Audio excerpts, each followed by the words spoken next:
anak. Kaya doon, kung isipin ko, kung hindi sila kasama sila doon sa pupunan tinangay sa kanalim na parte ng lugar.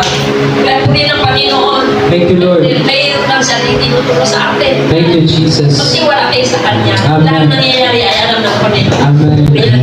Hallelujah. Palagpakan po natin ang Diyos, to Jesus, in the midst of circumstances and challenges. Hallelujah. Glory to Jesus.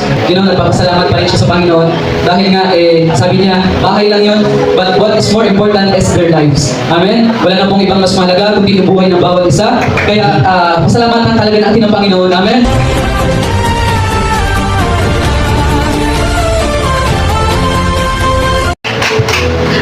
Umaga mga kapatid, share ko lang yung ginawa sa akin na yung mga kuba. Yung tawag ako.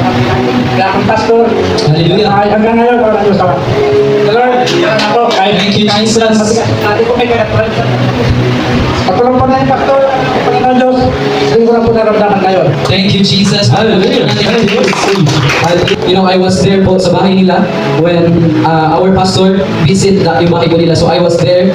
15 years nang ininda yung sakit sa ngipin, but then just one night, na the moment na nandoon kami, our pastor prayed sa ating tinatay, glory to Jesus, agad-agad, glory to Jesus, na wala ang sakit. Kapaglakan natin ang Diyos. What a wonderful testimony. What a wonderful move of the Holy Spirit.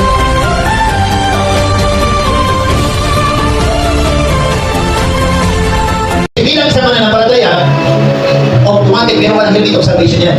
Kailangan na mag-increase. Pero pinaka-importante bilang sa mananampalataya, makabira natin yung ating amor sa pamamagitan ng shield of faith.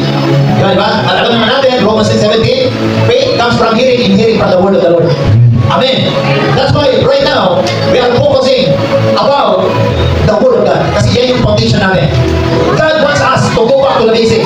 If the foundation is the word of God, kaya huwag talaga natin babaliwalain ang salita ng Panginoon. Amen. Ito yung panahon na kung saan magpakalalim tayo. I-treasure natin yung moment na nakikita-kita tayo. Bakit pa?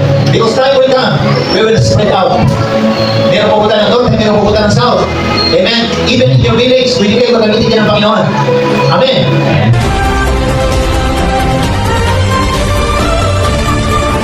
This is not the time of crying. This is